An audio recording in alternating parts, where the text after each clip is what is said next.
प्यारे दोस्तों, आज हम आपको शरीफ भाई और उनकी 7 साल की बच्ची के रोज़े के बारे में बताएंगे, जिसे सुनकर आपके रोंगटे खड़े हो जाएंगे और आपकी भी आंखों में आंसू आ जाएंगे।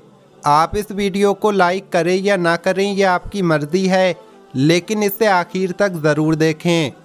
दोस्तों, शरीफ भाई एक बड़े से बंगले में माली थे और वहाँ पर काम किया करते थे। एक बार वो काम पर जा रहे थे तो उनकी 7 साल की बेटी कहने लगी, बाबा आज मेरा भी रोज़ा है और आज इफ्तारी में आप वही लेकर आएंगे जो मैं कहूँगी। शरीफ भाई अपनी 7 साल की बेटी की आवाज़ सुनकर रुक गए और फिर बेचैनी से पीछे मुड़कर पहले बेटी को देखा और फिर अपनी बीवी को देखने लगे। बेटी ने कहा, मुझे इफ्तारी में बिरयानी खानी है और रायता और सलाद भी होना चाहिए और समोसे भी, पकौड़े भी और खीर भी, बस इतना ही। उस नन्ही परी ने उंगलियों के पोरों पर एक एक चीज़ अपने बाप को गिनवा दी, लेकिन उसके गरीब बाप के पास अपनी बेटी की ये ख्वाहिश पूरी करने के लिए जेब में एक सिक्का तक नहीं था। बेबसी से वो अपनी प्यारी सी बेटी का चेहरा देख रहा था, जो बाप के मुंह से जवाब सुनने के लिए बेताब खड़ी थी। शरीफ भाई ने बेटी से कहा, इंशाअल्लाह मेरी जान, मगरिब की नमाज में वक्त है, पहले जोहर की नमाज पढ़ लो, इफ्तारी में अभी बहुत वक्त है। ये सुनकर उनकी बेटी सना खुशी के मारे उछलते हुए वहाँ से चली गई। शरीफ भाई अपनी बीवी से कहने लगे, ये क्या पागलपन है, तुमने इसे रोज़ा क्यों रखवाया, जबकि तुम्हें पता है कि मेरे पास एक वक्त के खाने के पैसे तक नहीं हैं। कहाँ से लाऊं मैं इसके लिए इफ्तारी? अगर नहीं लाऊंगा तो इस बच्ची का दिल टूट जाएगा, ये नाराज़ हो जाएगी। ये सुनकर बीवी ने कहा, हाँ तो क्या फ़र्क पड़ता है उसका रोज़ा रखने या ना रखने से, सारा दिन इस बच्ची का रोज़ा ही तो होता है।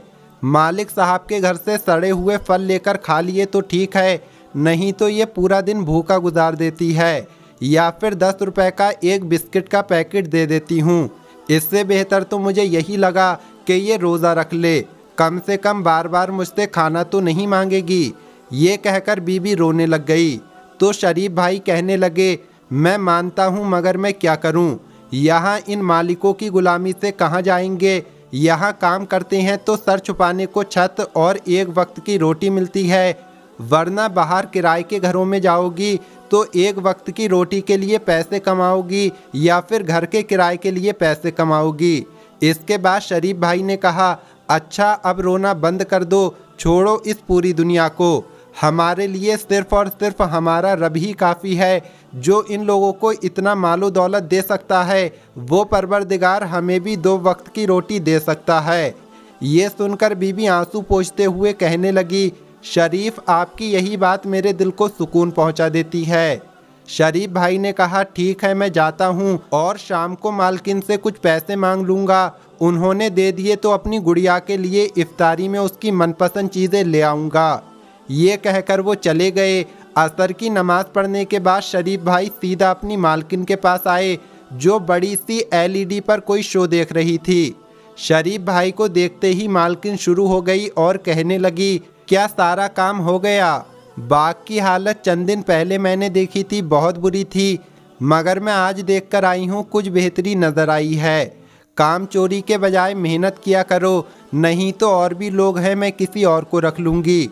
तो शरीफ भाई कहने लगे, नहीं नहीं, मैं बहुत मेहनत कर रहा हूँ, खुदारा ऐसा मत करो। शरीफ भाई तो वहाँ से निकल जाने का सुनकर भी कांप जाते थे कि इस घर की 4 दीवारी से निकलकर कहाँ जाऊँगा।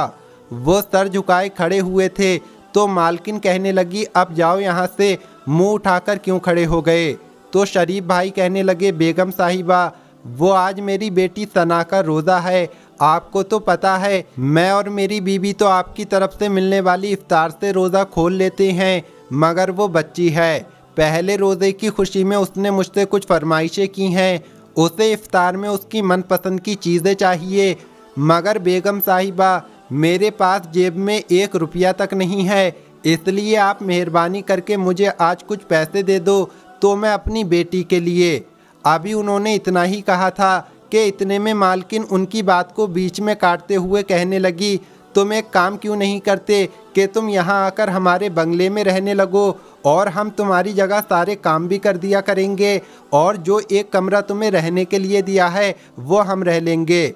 अब की बार मालकिन के लहजे में बदतमीज़ी का भी असर था। वो कहने लगी, जब देखो इस काम के लिए पैसे चाहिए, उस काम के लिए पैसे चाहिए। अगर बेटी की इफ्तारी के लिए तुम्हारे पास पैसे नहीं थे तो उसे रोज़ा क्यों रखवाया? अभी उसे पानी पिलवाकर रोज़ा खुलवा दो, मगर बेटी का रोज़ा रखवाकर हम पर एहसान मत करो। उस दिन पैसे दिए थे तुम्हारी बेटी के इलाज के लिए, अब और उम्मीद मत रखो और जाओ यहाँ से। शरीफ भाई आंखों में नमी लिए बाहर आ गए, जबकि मालकिन गुस्से से सर झिड़कती हुई वापस सोफे पर जाकर बैठ गई और शो देखने लगी। शरीफ भाई वहाँ से आने के बाद बेहद उदास थे, लेकिन उन्होंने अपनी बेटी को प्यार से समझाने की कोशिश की। बेटी ने कहा, बाबा आज आप मेरे लिए इफ्तारी में वो सब कुछ नहीं लेकर आए जो मैंने आपसे कहा था। तो शरीफ भाई ने कहा, मेरी बेटी, हम सादगी से इफ्तारी करेंगे जैसे हमारे प्यारे नबी हज़रत मोहम्मद मुस्तफ़ा सल्लल्लाहु ताला अलैहि वसल्लम किया करते थे। प्यारे नबी पाक हज़रत मोहम्मद मुस्तफ़ा सल्लल्लाहु ताला अलैहि वसल्लम का नाम सुनते ही बेटी की आंखें खुशी और तजस्सुस से चमक उठीं। वो बोली, बाबा क्या सच में हमारे प्यारे नबी पाक सल्लल्लाहु ताला अलैहि वसल्लम सादगी से इफ्तारी करते थे, और वो क्या क्या खाते थे इफ्तार में? बेटी के चेहरे की चमक देखकर माँ भी मुस्कुराने लगी। शरीफ भाई ने अपनी बेटी से कहा, जी मेरी बेटी, हमारे प्यारे नबी हज़रत मोहम्मद मुस्तफ़ा सल्लल्लाहु ताला अलैहि वसल्लम बिल्कुल सादगी के साथ सहरी और इफ्तारी करते थे। खाने में उनकी पसंदीदा चीज़ खजूर थी और इसके अलावा उनको जो भी मिल जाता अल्लाह का लाखों शुक्र अदा करते हुए बाखुशी खा लेते थे। बल्कि कई बार तो हमारे प्यारे नबी सल्लल्लाहु ताला अलैहि वसल्लम इफ्तारी में सिर्फ खजूरें खा लेते और कई बार भूखे रह जाते, लेकिन कभी नाशुक्री नहीं करते बल्कि अल्लाह के शुक्रगुजार रहते। बाप की बातें सुनते हुए बेटी सना मुस्कुरा रही थी। वो कहने लगी, ठीक है बाबा, मैं भी आज सादगी के साथ रोज़ा खोलूँगी और अल्लाह पाक का शुक्र अदा करूँगी। शरीफ भाई ने उसकी बात सुनते हुए गहरा सांस लिया और झुककर अपनी लाडली बेटी का माथा चूमा। प्यारे दोस्तों, वीडियो में आगे बढ़ने से पहले आपको कुछ बताना चाहते हैं कि रमज़ान के महीने में हमारे बहुत सारे मुसलमान भाई हैं जो रूखी सूखी खाकर रोज़ा रखते हैं, लेकिन किसी इंसान के सामने हाथ नहीं फैलाना चाहते। तो हमें चाहिए कि ऐसे ज़रूरतमंदों की मदद ज़रूर करें जो मदद का इंतज़ार कर रहे हैं। तो अगर आप इस तरह के गरीब रोज़ेदारों की मदद करना चाहते हैं तो हमारे साथ मदद कर सकते हैं। आपको स्क्रीन पर सारी डिटेल दिख रही होगी, आप अपना हिस्सा इसमें ज़रूर डालें। दोस्तों, मैं आपसे ये नहीं कह रहा कि आप 1000, 2000 या 5000 रुपये डालें, बल्कि आप 150 रुपये से भी मदद कर सकते हैं, क्योंकि हम ये चाहते हैं कि आप इस मुबारक काम में हिस्सा ज़रूर डालें। तो दोस्तों, आपको स्क्रीन पर सब कुछ दिख रहा है। आप गूगल पे, फ़ोन पे या बैंक अकाउंट से भी पैसे डाल सकते हैं। हमारा गूगल पे नंबर है 8191815465 8191815465। आप इस पर 100, 50 या 500 जितना चाहें डाल सकते हैं। इससे किसी ज़रूरतमंद की मदद हो जाएगी। अल्लाह पाक आपको इसका बेहतर अज्र अता करेगा। तो दोस्तों, अब आते हैं अपनी वीडियो की तरफ। दोस्तों, शरीफ भाई ने अपनी बेटी को समझा दिया कि हम सादगी से इफ्तार करेंगे और बेटी मान गई। शरीफ भाई की बीवी, जिनका नाम सलमा था, वो भी ये सब कुछ सुनकर मुस्कुराने लगीं और उठ खड़ी हुईं, क्योंकि उन्हें घर की मालकिन के साथ इफ्तारी तैयार करने में मदद करनी थी। सलमा ने मालकिन से कहा, बेगम साहिबा, आज बहुत गर्मी है, लाएं मुझे दे दे, मैं खाना बना देती हूँ। तो मालकिन, जो उस वक्त गर्मी में किचन के चूल्हे के सामने खड़ी थी और बिरयानी बना रही थी, वो कहने लगी, नहीं, मैं खुद कर लूँगी, बड़ी मेहरबानी तुम्हारी। दरअसल तुमसे पहले जो मेरी काम वाली थी, मैं भी खाना उससे बनवा लिया करती थी, मगर फिर कुछ वक्त के बाद उसने किचन में चोरी करना शुरू कर दी। कभी सालन चुरा कर डिब्बे में भरकर ले जाती, तो कभी फ्रिज से गोश्त वगैरह चुरा लेती थी और कभी मसालों के डिब्बों से मसाले चुरा कर ले जाती थी। बस मैंने फिर उसे काम से निकाल दिया और उस दिन के बाद मैं किसी पर भरोसा नहीं करती, खाना खुद ही बनाती हूँ। सलमा उसकी बात अच्छे से समझ गई और उसे उसके हाल पर छोड़ती हुई वहाँ से निकल आई। बिरयानी बनाते बनाते अचानक मालकिन का मोबाइल बजा और वो जो बिरयानी को दम पर रखने वाली थी उसे वैसा का वैसा छोड़कर मोबाइल पर बात करते हुए किचन से बाहर निकल आई और यहाँ से वहाँ टहलते हुए बात करने लगी और इस बात से अनजान हो गई कि किचन में चूल्हे पर रखी बिरयानी की देगची में छत से छिपकली गिर चुकी थी। फ़ोन पर बात करने के बाद वो वापस किचन में आई और मोबाइल पर नज़रें टिकाए बहन का नंबर मिलाते हुए देगची में चमचा घुमाने लगी और मिक्स करने लगी। वो इस बात से अनजान थी कि छिपकली का जहर पूरे खाने में मिल चुका है। मगरिब की अजान होने वाली थी और वो मालकिन, उसका शौहर और उसकी बेटी नैना सब इफ्तारी करने में मशगूल हो गए, जबकि शरीफ भाई और उनकी बीवी और बेटी किचन में बैठे उनके खाना ख़त्म करने का इंतज़ार करने लगे, क्योंकि उनसे बचा कुचा खाना ही इनको मिलता था। इतने में मालकिन का शौहर कहने लगा कि इनको यानी शरीफ के घर वालों को अंदर से बुलाकर खाना निकाल कर दे दो, आज उस बच्ची का भी रोज़ा है। तो मालकिन ने कहा, आपको कितनी बार कहा है मेरे मामलात में दखल अंदाजी मत करो, मुझे अच्छे से पता है कि इन नौकरों को कैसे उनकी हद में रखना है। अगर आज इनके साथ अच्छाई करूंगी तो कल को सर पर बैठकर नाचेंगे। मुझे अच्छे से पता है, आप खामोशी के साथ अपना खाना खाएं। ये सुनकर उसके शौहर ने अफसोस में सर हिलाया। इतने में बेटी नैना जो बिरयानी खा रही थी वो कहने लगी, आज तो मम्मा का सारी बिरयानी खाने का इरादा है। ये सुनकर मालकिन ने अपनी बेटी की तरफ देखा जो पूरी प्लेट बिरयानी की खा चुकी थी। तो मालकिन ने कहा, सलमा अंदर से और बिरयानी लेकर आओ मेरी जान के लिए। मालकिन की आवाज़ पर सलमा ने जैसे ही देगची का ढक्कन खोलकर उसे चमचे से हिलाया तो उसकी आंखें फटी के फटी रह गईं कि देगची के अंदर एक छिपकली मरी हुई पड़ी थी। वो उसका ढक्कन ज़मीन पर फेंकती हुई बाहर निकल आई। बाहर आकर देखा तो मालकिन की बेटी नैना अपने गले को दोनों हाथों से पकड़े हुए अम्मा को पुकार रही थी और उसके मुंह से झाग निकल रहे थे। ये देखकर मालकिन अपनी बेटी से कह रही थी, नैना नैना मेरी बच्ची क्या हुआ है। तमाम नौकर जमा हो गए। सलमा ने कहा, बेगम साहिबा बिरयानी की देगची में छिपकली मरी हुई है। सलमा की बात सुनकर उन्हें ऐसा लगा जैसे उनके पैरों के तले से ज़मीन निकल गई है।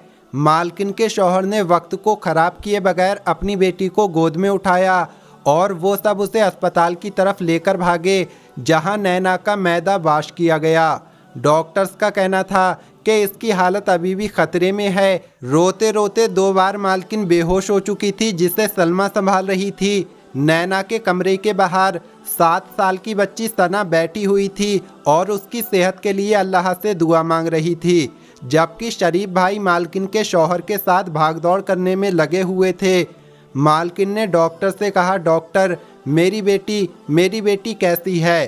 तो डॉक्टर बोला, सच पूछें तो जब आप लोग इस बच्ची को यहाँ लेकर आए थे तो उसकी हालत को देखते हुए उसका बचना मुश्किल लग रहा था, लेकिन पता नहीं कैसे वो खतरे से बाहर है। बहुत मुबारक हो, ये कहकर डॉक्टर वहाँ से चला गया। जबकि मालकिन सिसक कर रोते हुए सजदे में गिर पड़ी तो उसका शौहर कहने लगा, आज कैसे तुम्हें अपनी बेटी की तकलीफ़ महसूस हो रही है।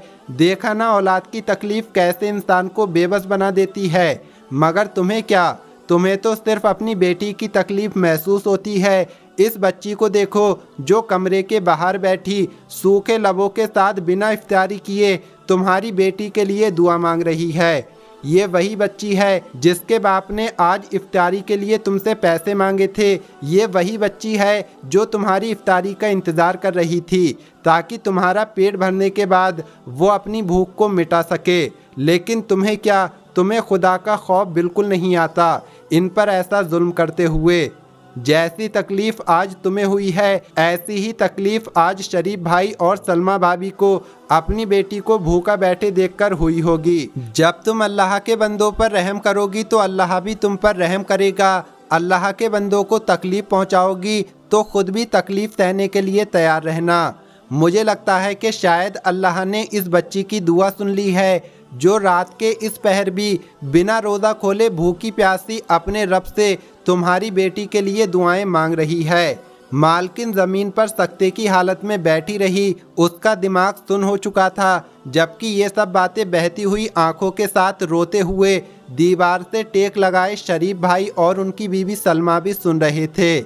15 मिनट सख्ते के अंदाज में बैठने के बाद वो वहाँ से उठी और बेजान होते हुए कदमों को घसीटते हुए 7 साल की सना के पास आई, जो कमरे के बाहर दोनों हाथ दुआ के लिए उठाए बैठी थी और कह रही थी, नैना ठीक हो जाएगी। ये सुनकर मालकिन कहने लगी, बेटी मुझे माफ़ कर दो, मैं बहुत जालिम हूँ, मेरे किए गए हर जुल्म के लिए मुझे माफ़ कर दो। सना को अचानक सीने से लगाते हुए मालकिन एक बार फिर से रो पड़ी तो सलमा कहने लगी, नहीं बेगम साहिबा जी, आप क्या कह रही हैं, आपको माफ़ी मांगने की कोई ज़रूरत नहीं है।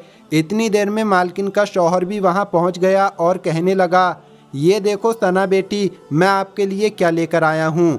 सना की आंखों में चमक आ गई और वो कहने लगी, क्या है अंकल इसमें? तो उसने कहा, इसमें इफ्तारी है, ये देखो बिरयानी, शरबत, खीर, पकौड़े, समोसे, सब कुछ है। अपने सामने पड़ी इतनी ज़्यादा चीज़ों को देखकर सना की भूख चमक उठी। वो मालकिन की तरफ देखकर कहने लगी, ये सब मेरे लिए है?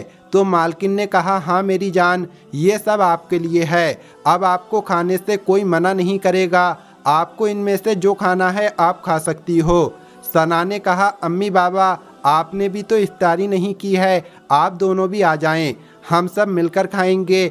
इसके बाद मालकिन और उसका शौहर और सना और उसके अम्मी बाबा सब साथ में बैठकर खाना खाने लगे।